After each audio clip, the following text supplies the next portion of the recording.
الشعب يوما أراد الحياة. السلام علیکم ورحمۃ اللہ وبرکاتہ۔ امید ہے کہ آپ سب بخیر و عافیت ہوں گے۔ ہمارے دوست محترم عبدالرشید صاحب نے ایک سوال پوچھا اور سوال بہت اہم ہے۔ اہم اس لیے ہے کہ یہ سنت ہماری زندگیوں سے غیر محسوس طریقے سے یا غفلت کی وجہ سے بالکل ختم ہو چکی ہے۔ بہت کم مسلمان اس سنت پر عمل کرتے ہیں۔ سوال پوچھا ہے کہ استخارہ کا مطلب کیا ہے؟ دیکھیں، استخارہ کا مطلب یہ ہے کہ اگر کوئی انسان کوئی مباح جائز کام کرنا چاہتا ہے لیکن اس کے سامنے دو پہلو ہوتے ہیں، یعنی یہ کام مجھے کرنا چاہیے یا کہ نہیں کرنا چاہیے۔ اب اسی تذبذب میں، اسی تردد میں، اسی شک میں ہے، کوئی شرح صدر نہیں ہو رہا کسی کام کے لیے کہ مجھے کرنا چاہیے یا نہیں کرنا چاہیے۔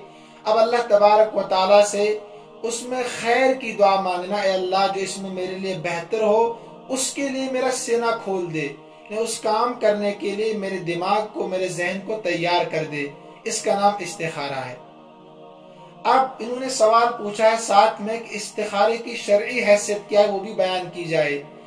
دیکھیے، صحابہ کرام رضوان اللہ تعالی علیہ مجمعین کے بارے میں آتا ہے کہ اللہ کے نبی صلی اللہ علیہ وسلم صحابہ کرام کو قرآن و حدیث کی طرح استخارہ کا طریقہ سکھاتے تھے، استخارہ کرنے کا طریقہ سکھاتے تھے، اس کی تعلیم دیتے تھے۔ تو یہ شرعی حیثیت اس کی ہے۔ پھر ساتھ میں پوچھا تھا کن کاموں کے لیے استخارہ کرنا جائز ہے۔ ہر مباح کام کے لیے، جائز کام کے لیے آپ استخارہ کر سکتے ہیں۔ مثلا آپ تجارت کرنا چاہتے ہیں تو جائز ہے، مباح کام ہے، تو آپ استخارہ کریں کہ مجھے یہ تجارت کرنی چاہیے کہ نہیں کرنی چاہیے۔ اب اللہ سے دعا کریں کہ مجھے یہ کام کرنا چاہیے کہ نہیں کرنا چاہیے۔ اے اللہ میرے لیے ان میں سے جو میرے لیے بہتر ہو اس کے لیے میرے ذہن کو تیار کر دے، میرے سینے کو کھول دے۔ مثلا آپ کہیں نکاح کرنا چاہتے ہیں تو وہاں بھی آپ استخارہ کر سکتے ہیں کہ میرے لیے یہاں بہتر ہے کہ نہیں، مجھے یہاں نکاح کرنا چاہیے کہ نہیں کرنا چاہیے۔ یہ تو بڑے بڑے کام ہیں۔ ہر چھوٹے کام کے لیے بھی استخارہ آپ کر سکتے ہیں۔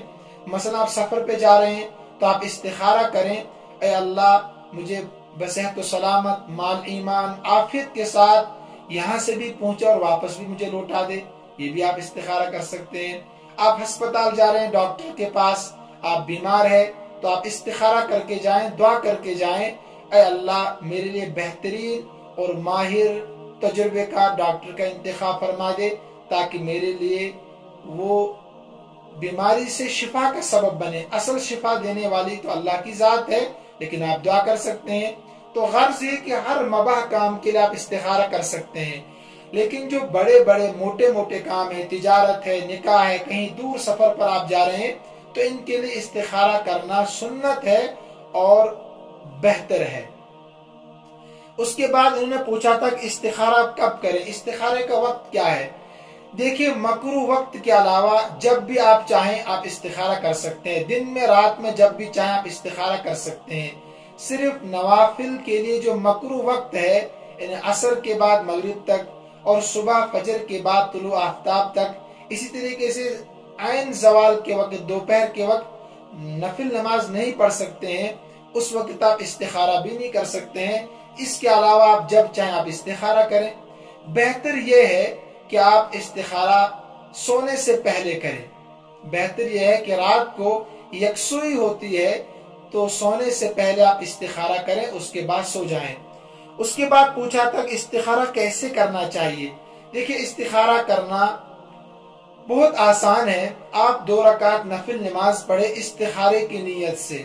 اس میں نیت آپ یہ کریں کہ اے اللہ جو میں کام کرنے جا رہا ہوں اس کے لیے میرے دل کو کھول دے کہ مجھے کرنا چاہیے کہ نہیں کرنا چاہیے۔ یعنی اس کام کو آپ ذہن میں رکھیں اور یہ نیت کریں کہ یہ کام میں کرنا چاہتا ہوں، اس کے لیے میں 2 رکعت نماز پڑھ رہا ہوں، صلاۃ الاستخارہ، 2 رکعت نفل نماز آپ پڑھیں۔ تو یہ استخارہ کا طریقہ ہے۔ اب جب آپ استخارہ یعنی نماز پڑھ کر آپ فارغ ہو جائیں، اس کے بعد آپ دعا پڑھیں۔ استخارے کی جو مسنون دعا ہے، مشہور و معروف دعا ہے، مثلا جب آپ سلام پھیریں گے اس کے بعد یہ دعا پڑھنا مسنون ہے، اللہم انی استخیرک بعلمک واستقدرک بقدرتک واسألک من فضلک العظیم فإنك تقدر ولا أقدر وتعلم ولا أعلم إنك أنت علام الغيوب اللهم إن كنت تعلم إن هذا الأمر خير لي في ديني ومعاشي وعاقبة أمري. آخر تک لمبی دعا ہے، یہ میں ڈسکرپشن میں انشاءاللہ ترجمے کے ساتھ لکھ دوں گا، آپ وہاں سے اس کو یاد کر سکتے ہیں اور ترجمہ بھی آپ یاد کر سکتے ہیں اور اس دعا کو بھی زبانی یاد کر سکتے ہیں. اس میں ایک اہم نقطہ ہے، وہ نقطہ یہ ہے کہ جب آپ یہاں پہنچے اللہم ان کنت تعلم ان ھذا الامر، ان ھذا الامر پر جب آپ پہنچے دعا پڑھتے ہوئے، تو وہاں پر آپ ھذا کے بعد اس کام کو، اس چیز کا تذکرہ آپ کریں. مثلا آپ نکاح کرنا چاہتے ہیں کہیں پر، اللہم ان کنت تعلم ان ھذا الامر، جہاں پر ہے آپ کہیں ان ھذا النکاح، ان ھذہ التجارت، ان ھذا البیع، ان ھذا السفر. تو یہاں پر امر کی جگہ آپ اس چیز کا نام لے سکتے ہیں. اگر آپ کو عربی نہیں آتی ہے تو آپ دماغ میں تصور کر سکتے ہیں اس کام کا جو آپ کرنا چاہتے ہیں. اس کے بعد پوچھا تھا کہ استخارے کے بعد خواب آنا ضروری ہے کہ نہیں.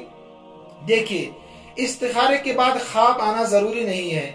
اللہ آپ کے سینے کو کھول دے گا، آپ کا تردد ختم ہو جائے گا، اس جانب آپ زیادہ بڑھیں گے، یعنی اسی طرف آپ کا دل مائل ہوگا جو اللہ نے آپ کے لیے بہتر رکھا ہوگا. تو استخارے میں خواب آنا ضروری نہیں ہے. اگر کوئی خواب میں بھی دیکھے تو یہ بھی ممکن ہے، لیکن ضروری نہیں ہے کہ استخارے کے بعد خواب آئے.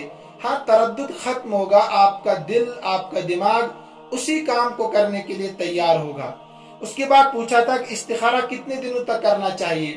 دیکھیے، استخارے کے لیے کوئی دنوں کی قید نہیں ہے. آپ 1 دن بھی کر سکتے ہیں، 3 دن بھی کر سکتے ہیں، 5 دن، 7 دن، 11 دن، تاک دنوں میں آپ استخارہ کر سکتے ہیں. اس کے لیے کوئی قید نہیں ہے.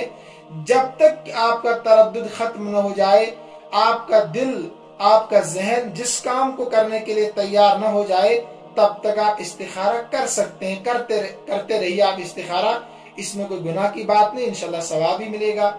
اس کے بعد پوچھا تھا اگر استخارہ کرنے کے بعد بھی تردد ختم نہ ہو تو کیا کرے. دیکھیے، ایک دعا اور بھی ہے کہ استخارہ کرنے کے بعد جو مشہور دعا، اس کو پڑھنے کے بعد سونے سے پہلے آپ باوضو سوئیں. ویسے بھی باوضو سونا چاہیے ایمان والے کو.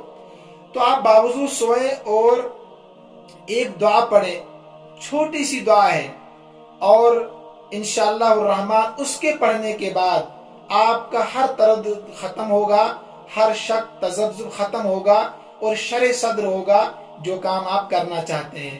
وہ دعا کیا ہے؟ اللہم خرلی واخترلی، اللہم خرلی واخترلی. یہ دونوں دعا انشاءاللہ میں ڈسکرپشن میں لکھ دوں گا، آپ وہاں سے دیکھ سکتے ہیں. تو 300 مرتبہ اس دعا کو سوتے ہوئے پڑھے آپ، انشاءاللہ الرحمن ضرور شرح صدر ہوگا اس کام کے لیے جو آپ کرنا چاہتے ہیں. آپ اس کو مسلسل پڑھتے رہیں.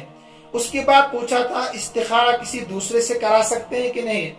دیکھیں، اللہ کے نبی صلی اللہ علیہ وسلم کی موجودگی میں صحابہ کرام حضور صلی اللہ علیہ وسلم سے مشورہ تو کرتے تھے، مگر کبھی استخارہ نہیں کرایا آپ صلی اللہ علیہ وسلم، کبھی بھی استخارہ آپ صلی اللہ علیہ وسلم سے نہیں کرایا. ہاں، مشورہ ضرور کیا کاموں کے لیے، مگر استخارے کی تعلیم دی آپ صلی اللہ علیہ وسلم نے. استخارہ صحابہ کرام خود کیا کرتے تھے. تو لہذا کسی سے استخارہ کرانے کی ضرورت نہیں ہے.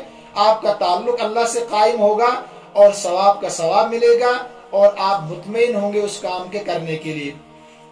دیکھیے، یاد رکھیے، استخارے کے بعد اگر آپ کام کرتے ہیں، یعنی آپ کا جب دل مطمئن ہوگا، دماغ اس کام کو کرنے کے لیے تیار ہوگا، انشاءاللہ علماء نے لکھا ہے کہ اس کو کبھی نقصان نہیں ہوگا، کبھی نقصان نہیں ہوگا. اگر فائدہ نہ ہو، ممکن ہے کہ فائدہ نہ ہو، نقصان نہیں ہو سکتا اس کام میں، اور کبھی شرمندگی اٹھانی نہیں پڑے گی اس کام میں. لہذا اتنے فضائل، اتنے برکات اور اتنی اہمیت ہے اس استخارے کی، اس کے باوجود بھی اگر ہم نہ کریں تو پھر ہمارا نقصان ہے، کسی کا نقصان نہیں ہے. بہت اہم چیز ہے، بہت اہم سوال پوچھا تھا اس ساتھی نے. لہذا آپ خود بھی اس پر عمل کریں اور یہ ضرور سن کر دوسرے تک پہنچائیں تاکہ آپ کو سنت پھیلانے کا ثواب ملے اور ہمیں سنت پر عمل کرنے کا ثواب ملے. اللہ تعالی ہم سب کو عمل کرنے کی توفیق عطا فرمائے. ھذا من عندی واللہ اعلم واحکم واتم وما توفیقی الا باللہ علیہ توکلت والیہ انیب. السلام علیکم ورحمۃ اللہ وبرکاتہ.